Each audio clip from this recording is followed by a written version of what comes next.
Of course, some believed everything and had just been waiting with bated breath to hear me confess it all. Well, this is going to be an awkward one. American Beauty tells the story of Lester, played by Kevin Spacey. He's married but isn't getting any, while his wife is busy banging the guy from Mr. Deeds. His daughter is the little sister from Hocus Pocus who hates both of her parents and is best friends with a hottie called Angela. And Lester starts getting a boner for her, which she enjoys, while his daughter gets romantically involved with her stalker neighbour. Pretty much sums it up.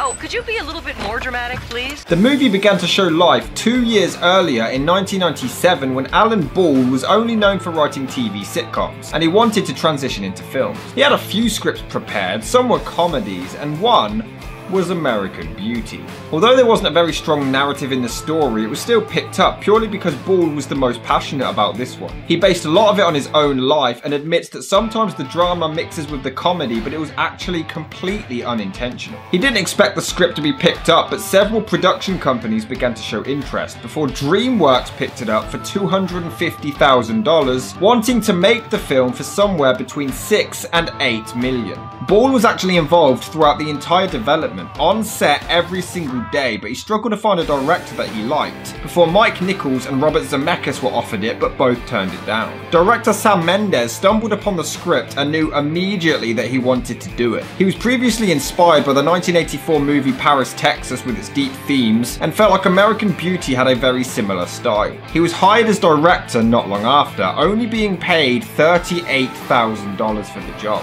You're such assholes. Mendes had Kevin Spacey and Annette Bening in mind as the married couple from the very beginning, but the studio were hesitant, instead trying to push for Bruce Willis, Kevin Costner, John Travolta, Helen Hunt or Holly Hunter. Mendes, however, did not want a massive star to weigh the film down and insisted on Kevin Spacey based on his performance in The Usual Suspects and Seven. Which doesn't make him a massive star, apparently. Exactly. Spacey was actually quite shocked as it was very different to his other roles, but he accepted, while Mendes offered Annette Bening the part without the studio's consent. Spacey had to study My Fave The Apartment to watch Jack Lemmon's performance and try to imitate how he acted and moved. Filming began on December the 14th, 1998 and lasted until February the following year in Burbank, California. Steven Spielberg often visited the set and gave Sam Mendes advice suggesting to never focus on costs and to do things even if it was more expensive, which he did. This didn't please the studio, however, often leading to arguments over schedule and budget. But they did stay out of the film's production and did not interfere further. The first 3 days, however, went so poorly that Mendes actually got permission from DreamWorks to completely shoot them all over again from scratch. It's never too late. American Beauty premiered on September the 8th, 1999 in Los Angeles, California and was universally adored, often called the greatest movie to come out of 1999. Which we of course know is not true. I win! However, after the film's release, the hype soon died down, Premiere later naming it as one of the most overrated movies in history, and Sam Mendes even admitted that it's completely justified and that it was way too overpraised. You made the film.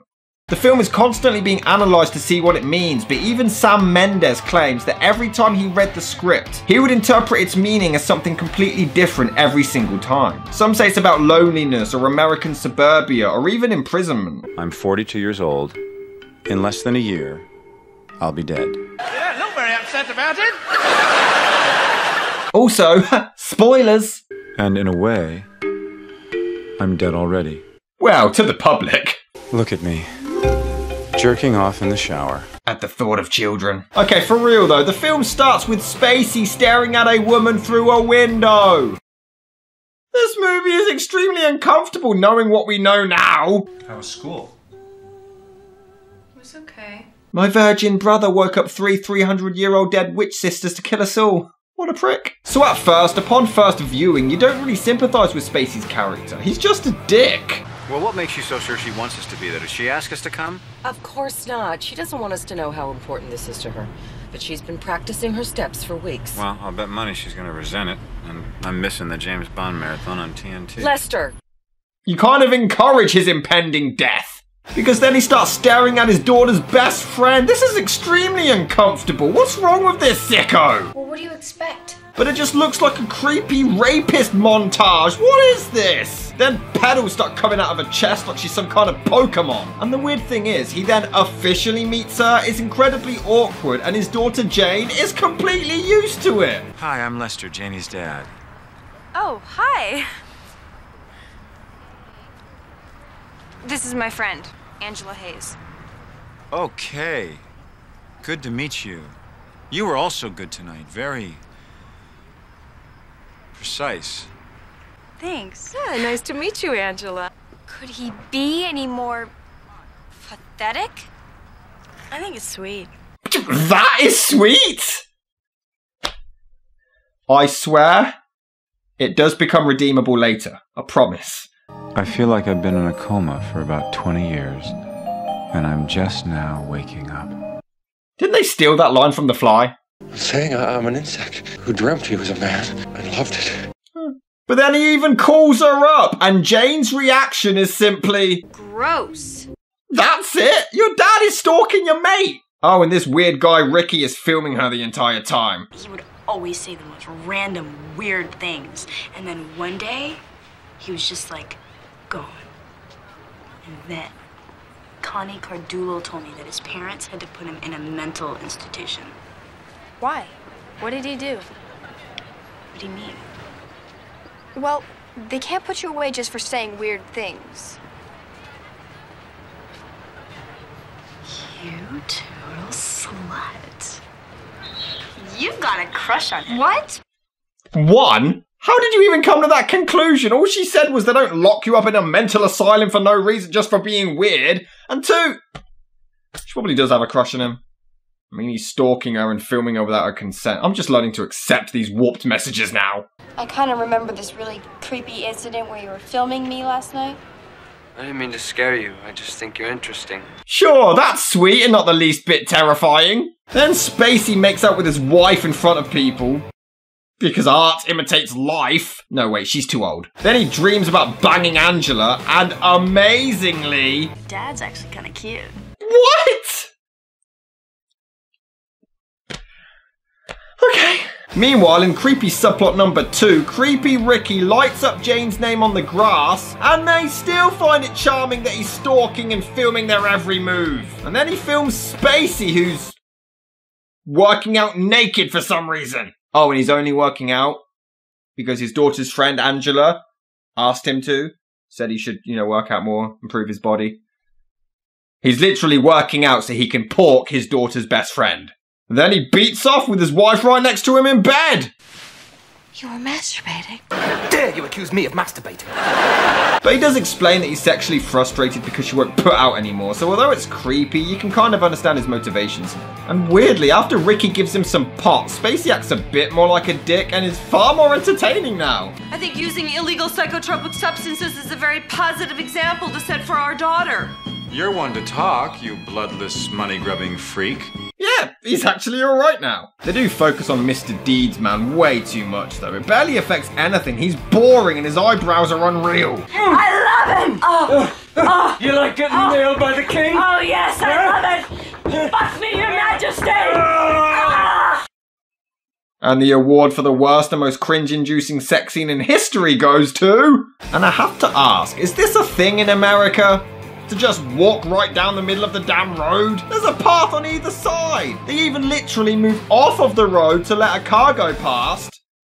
And then return to the middle of the road again. And why is she still talking to Stalker Boy anyway? Okay, as the film progresses, I must admit, there isn't much of a plot, but I think that actually helps the film massively. You spend more time understanding the character's actions instead. Jane strips for Stalker Man, but when you look at it, she hates her parents. They're always arguing and she feels distant from them. Her best friend is completely different, and Stalker Boy here is the only one to actually show her any real affection. Yeah, it does promote the message that, you stalk and you get the girl, but unfortunately that's actually how self-esteem works sometimes. Oh, and then she watches Ricky's dad beat the piss out of him. He doesn't even question his son filming women strip from across the street either. But in an earlier scene he said, How come these faggots always have to rub it in your face? So I guess as long as he's not gay, it's cool. So what? It's just a couch. This is a $4,000 sofa upholstered in Italian silk. This is not just a couch. It's just our couch! He just went full Nicolas Cage on us. It's just our couch! I am acting! That's all you have to do! But there is a real great scene where she and Ricky both vent how they're feeling about their families and lives. Ricky's got abusive parents as well, so he distracts himself with film, and they both feel isolated and lonely. So although they both acted in wrong and immoral ways, you can actually understand why they've done it. Then they joke about him killing her dad for money, but they act completely serious about it. Jesus! Someone really should just put him out of his misery. Want me to kill him for you?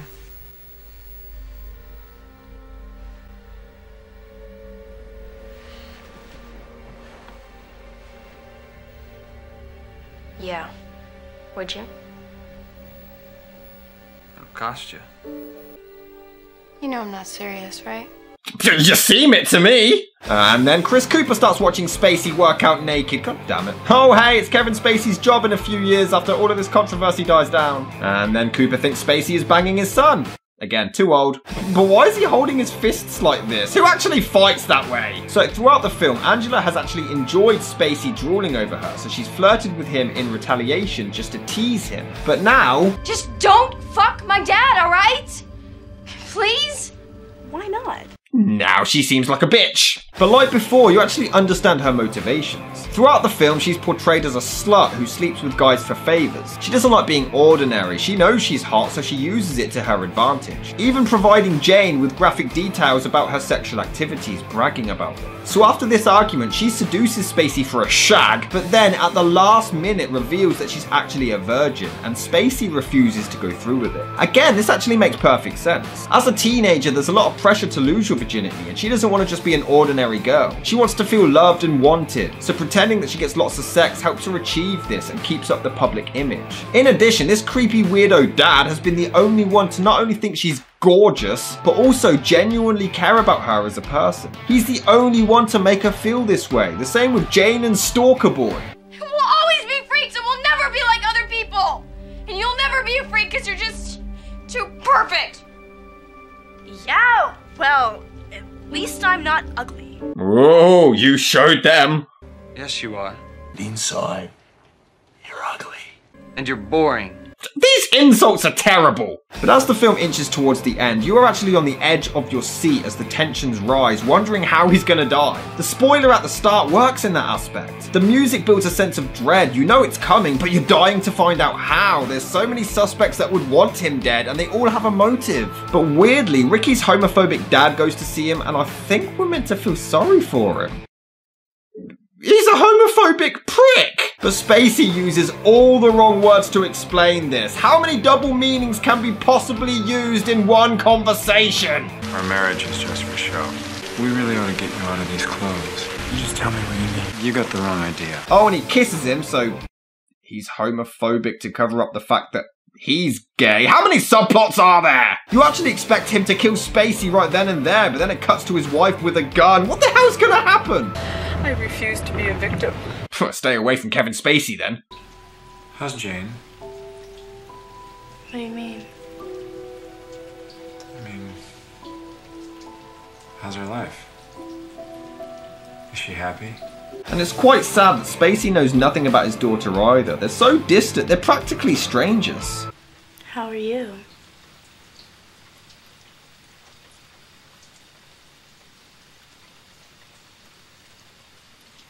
God, it's been a long time since anybody asked me that. Somehow, this film actually comes full circle and gets you to like and care about all of these characters.